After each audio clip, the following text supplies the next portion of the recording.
Il y a quelques années, nous exhibions souvent le graphique suivant, celui de la production industrielle américaine comparée à celle de la zone euro.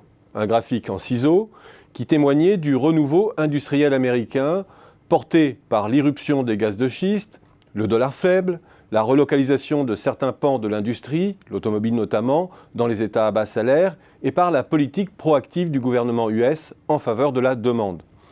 Un graphique qui rendait compte, à contrario, de l'atrophie industrielle d'une Europe piégée dans un euro surévalué, la purge des surcapacités du Sud, l'étouffoir de la rigueur budgétaire, etc. Une situation aggravée par son hors-jeu dans la course numérique. Bref, les États-Unis paraissaient alors sur le point d'opérer leur comeback industriel, maître du jeu en matière énergétique et fort du potentiel de prédation des GAFA.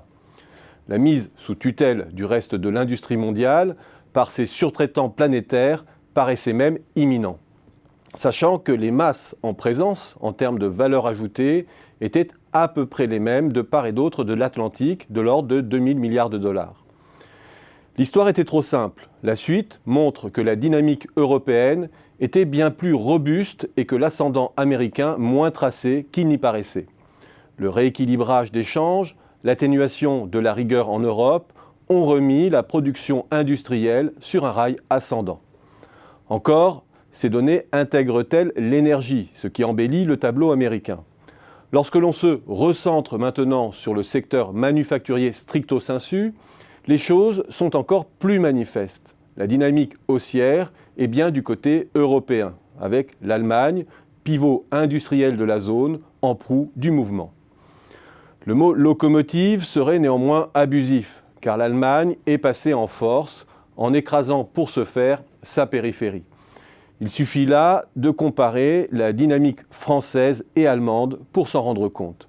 Les pressions déflationnistes ont provoqué un élagage de capacités et une compression des coûts qui a atteint son paroxysme, on le sait, dans les économies du Sud.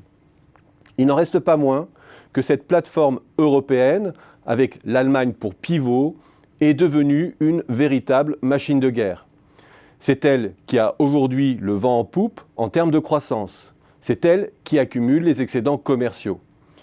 Et c'est cette plateforme qui constitue le véritable moteur de la reprise mondiale aujourd'hui, Chine à part.